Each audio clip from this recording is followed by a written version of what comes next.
The day my truth was exposed. The day I finally decided to reveal the truth about my career was meant to be the happiest day of my life, my wedding day. Instead, it became the moment my family showed me who they truly were. For a decade, they had known me as Emma Parker, their adopted daughter, living a modest life with a typical office job in New York. What they never realized was that I was actually Emma Chun, the youngest CEO in Silicon Valley, leading one of the most powerful tech companies in the world. I had deliberately kept my achievements hidden, observing how they treated me versus my adopted sister, Olivia. While they poured money into Olivia's doomed business ventures and extravagant lifestyle, I was constantly reminded to be grateful they had taken me in. The wedding was breathtaking, hosted at the Ritz-Carlton. Of course, I told them it was a lucky contest prize. The truth? It was a small indulgence I could afford many times over. My fiancé, David, had always known the real me. He supported my decision to keep my identity under wraps until after we exchanged vows. Let them see the real you, he had told me. Without money to blind them, you'll know where they stand. I should have known Olivia wouldn't let me have a peaceful day, just as the minister asked if anyone objected. Her voice rang through the chapel like a dagger slicing through silk. "I object," she announced, rising dramatically in her designer gown. The room fell silent. My heart clenched. "This entire wedding is a lie," she sneered. "She's not even really part of our family." A wave of whispers rippled through the guests. I swallowed hard. "She's adopted." Olivia continued with a twisted smirk. "Mom and Dad took her in out of pity when she was abandoned. And now she wants to act like she's worthy of marrying into a family like David's." I turned to my parents, hoping, praying, they would put a stop to this. Instead, my mother simply nodded. My father avoided my gaze, staring at the floor as if I were a stranger. "It's true," Mom confirmed. Standing up, "We've been far too generous, letting her pretend she belongs. David, you should know what you're getting yourself into. No real family. Who knows what kind of background she has?" David's grip tightened around my hand, his anger clear. He was ready to fight for me, but I gently stopped him. This was my battle. "You're right," I said, my voice steady despite the storm inside me. "I was never really part of this family." "Emma," my father finally spoke, his tone cold. "Don't make a scene. Maybe it's best if you just leave. You're embarrassing us." I looked at them, the people I had spent my entire life trying to please. My mother, draped in a designer dress I had secretly paid for. My father, flaunting a Rolex I had supposedly won in a contest. Olivia, adorned with jewelry I had gifted through anonymous contributions. I exhaled. "Okay," I said simply, stepping away. "Emma, no." David started, but I squeezed his hand. "Trust me." Olivia's smirk widened as I walked down the aisle alone, the murmurs of the guests buzzing in my ears. Poor adopted girl. Never good enough. No real family. If only they knew. The truth unveiled. The next morning, I sat in my rightful place, behind a grand desk on the 50th floor of Chin Technologies headquarters. My assistant placed the morning newspapers in front of me. As expected, my wedding disaster had made headlines. Tech billionaires' wedding interrupted by family's shocking claims. Exactly as planned. My PR team had already taken control of the narrative. Within hours, the media had shifted focus, not on my adoption, but on my success. How I had built Chin Technologies from a dorm room startup into a $50 billion empire. How I had concealed my achievements to see the true colors of the family I once called my own. How they had belittled me while unknowingly benefiting from my silent generosity. At 6 a.m., my phone began ringing. First, my mother, then my father, then Olivia. Voicemail after voicemail. "Emma, this must be a mistake. We need to talk." "You don't understand." I understood perfectly. At 9 a.m., just as arranged, security escorted them into my office. The moment they stepped inside, their faces drained of color. Behind me, the massive Chin Technologies logo gleamed like a silent testament to everything they had overlooked. I leaned back in my chair, clasping my hands together. "Welcome to my real office," I said, voice calm and unwavering. "Please have a seat. We have a lot to discuss." My mother's hands trembled as she forced a weak smile. "Emma, sweetie, we can explain." I tilted my head. "Explain what?" I asked, pulling out a folder. "How you accepted millions in anonymous donations from me while pretending I was a burden." Silence. The real game had just begun. The moment of truth. "So I was just a charity case?" I asked, my voice calm despite the storm brewing inside me. "You used my money to fund Olivia's disastrous business ideas while telling me I lacked ambition?" Olivia scoffed, arms crossed. "That money came from the family trust." "No," I countered, sliding a stack of documents across the table. "Every single dollar came from me. The trust ran dry years ago, thanks to Dad's reckless investments. I've been the one supporting this family since I was 24. A ghostly pallor washed over my father's face. "But your job, that tiny apartment?" His voice wavered. I leaned back, meeting his stunned gaze. "A cover," I admitted. "I needed to see how you'd treat me when you thought I had nothing. And you exceeded even my lowest expectations." Olivia's composure cracked. "You deceived us," she shrieked. "You made us believe you were struggling." I arched a brow. "No, I simply gave you the chance to show me who you really are." Then, without another word, I pressed a button on my desk phone. "Send them in." The door opened, and David walked in, flanked by my legal team. My family's expressions shifted in an instant, hope flickering in their eyes, likely expecting David to defend them. But instead, he moved to my side, resting a reassuring hand on my shoulder. "The wedding will take place next month," I announced smoothly. "A private ceremony. You won't be attending." My mother gasped. "But we're family." I met her eyes, my voice quiet but firm. "No, you made it perfectly clear yesterday that we're not." A heavy silence filled the room. "Now," I continued, "we need to discuss the consequences of your actions." Security had already been briefed. As my so-called family gathered their designer bags, wiping away their hollow tears, they had no idea that this was only the beginning. By tomorrow, they would understand exactly what it meant to lose a daughter they had never valued. And I had a wedding to plan, one that celebrated who I truly was, not the version of me they had always tried to mold. The fallout, just as my PR team predicted, the media frenzy was relentless. Tech Titan's family drama unfolds. The billionaire heiress they overlooked. For weeks, headlines dissected every detail. Every major network wanted the exclusive scoop on an adopted girl turned secret billionaire. But I had bigger priorities. The first order of business? Damage control, not for my so-called family's reputation, but for my company's stability. The morning after my family's visit, I gathered my employees for an all-hands meeting. My mother gasped, "But we're family." I met her eyes, my voice quiet but firm. "No, you made it perfectly clear yesterday that we're not." A heavy silence filled the room. "Now," I continued, "we need to discuss the consequences of your actions." Security had already been briefed. As my so-called family gathered their designer bags, wiping away their hollow tears, they had no idea that this was only the beginning. By tomorrow, they would understand exactly what it meant to lose the daughter they had never valued. And I had a wedding to plan, one that celebrated who I truly was, not the version of me they had always tried to mold. The fallout, just as my PR team predicted.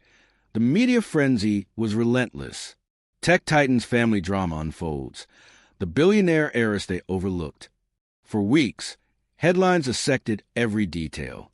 Every major network wanted the exclusive scoop on an adopted girl turned secret billionaire. But I had bigger priorities.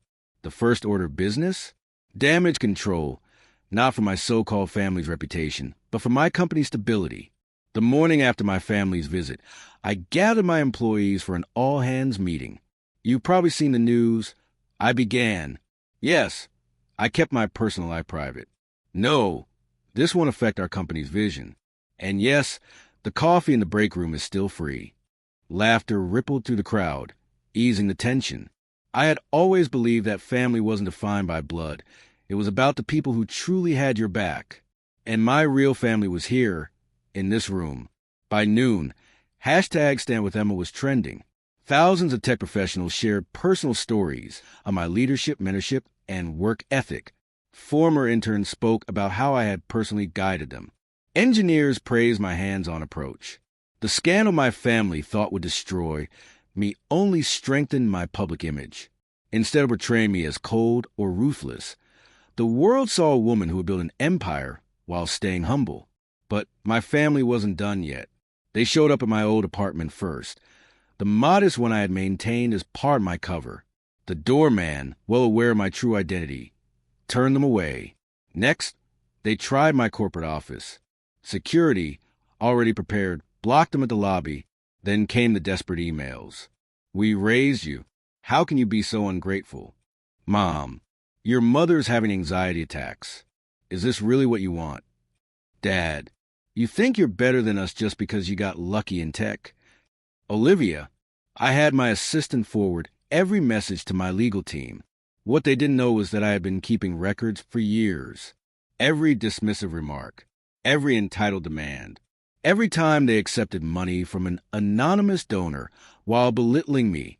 A week after the disastrous wedding, my lawyer sent each of them a thick envelope. Inside was a meticulously detailed account of every dollar. And that was only the beginning. The reckoning. Over the years, I had given them everything: homes, luxury cars, extravagant vacations, and endless funding for Olivia's failed ventures. And now, with interest, every cent was due. They couldn't pay, of course. They had spent every dollar, as if the well would never dry up. That's when Phase 2 began. The so-called family trust. The safety net they claimed to rely on, I publicly exposed as a long-drained account. I revealed how my father had siphoned funds, even stealing from his own parents to keep up appearances. Olivia's so-called successful businesses, the ones she boasted about at social events, crumbled under scrutiny.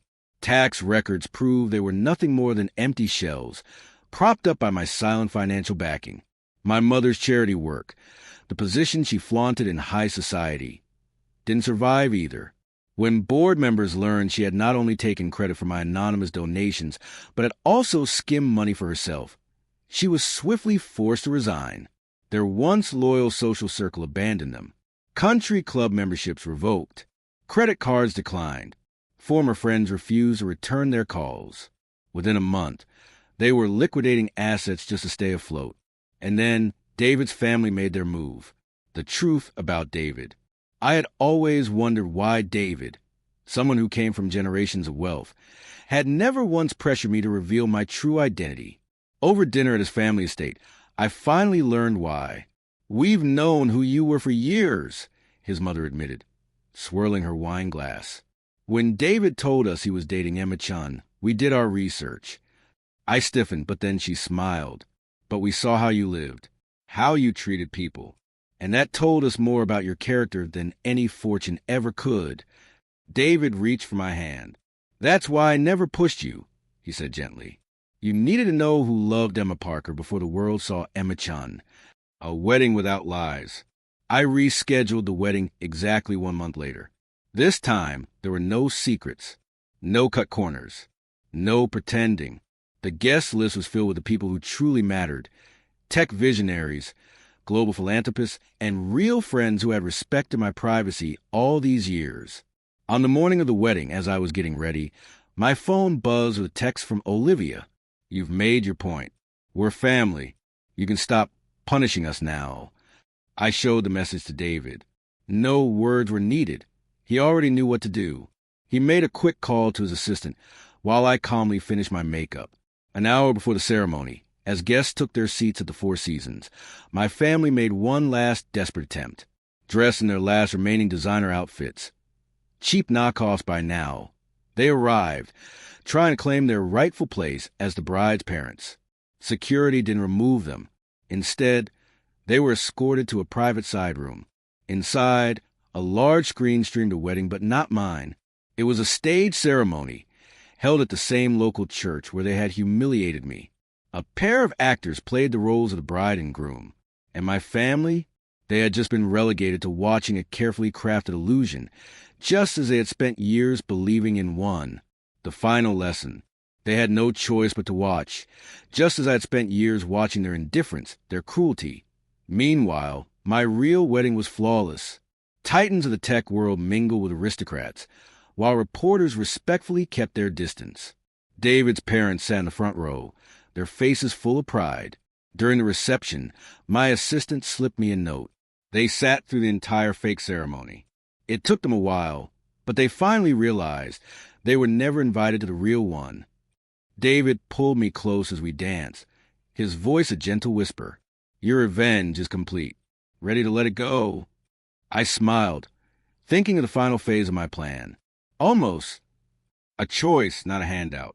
The next morning, as David and I boarded our flight for our honeymoon, my lawyers delivered 3 final envelopes. Inside each was a check, enough to cover a modest lifestyle for a year. Alongside it, a job offer. Not a cushy executive role. No privileges, no nepotism. Just an entry-level position at one of my company's subsidiaries. A chance to prove themselves, if they were willing to work for it. There was one condition. They couldn't use the Parker name. That chapter of my life was closed. Chun was my future. My parents never cashed their checks. They never showed up for the interviews. Their pride wouldn't let them start over at the bottom. But Olivia surprised me, becoming someone new. 6 months later, my assistant forwarded me a performance review. Olivia Parker, now Olivia Grant, had taken the job. She was working as a junior sales rep in one of our smaller offices. Her manager had nothing but praise. Hardworking, determined, humble. Should we tell her she works for you? My assistant asked. I thought about everything I had learned, everything I had fought to understand. No, I said, let her earn it. The life I chose. When David and I returned from our honeymoon, we stepped into a new home, a new future. Chun Technologies continued to thrive. The scandal faded, becoming less of controversy and more of a legend in Silicon Valley. People still ask me about my family. I tell them the truth. Family isn't about shared blood or legal documents. It's about who stand by you, who celebrates your success without trying to take credit, who loves you, not for what you can offer, but simply for who you are. My parents still send birthday cards, filled with apologies and weak justifications. I file them away. Evidence, in case they ever try to rewrite history. Society magazines love the irony. The adopted daughter, the outsider, became the only one who truly succeeded. But to me, the real irony is something else. In their efforts to prove I wasn't truly family, they proved that they never deserved to be mine. Moving forward. These days, I don't waste time on the past. I'm too busy building companies, technologies, real connections. Because after all, I'm Emma Chun, and I have work to do. P.S. Last week, Olivia earned her first promotion. She achieved it entirely on merit. She has no idea she's working for me. Sometimes, the best revenge isn't destroying someone. It's giving them the opportunity to become better, even if they never know who gave them the chance.